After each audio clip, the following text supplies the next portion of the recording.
Hello guys, तो आज मैं जा रहा था माता जी के, और आप मेरे पीछे देख सकते हो मैं बिजासन माता जी के दर्शन करके आ चुका हूँ और काफ़ी मज़ा लिया। आज मैं करीब सुबह से यहाँ पर आया हुआ था, तो बहुत मज़ा आया।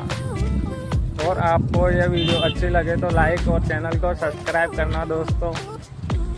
तो अब मैं अरे दीपक भाई यार, हमको आपसे प्रेम है यार, चश्मा तो दिखाओ कैसी है देखे।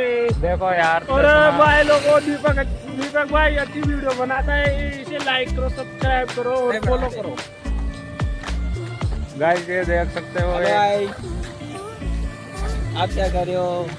अरे दीपक भाई, आप भाई, कहाँ से आप माता जी कैसे आए हो क्या? हाँ भाई, अब हम भी माता जी माता जी के आने वाले हैं। आने वाले में जाने वाले गाइस हैं। मिलते हैं छोटे से ब्लॉग में, लव में। और ये देख सकते हो आप।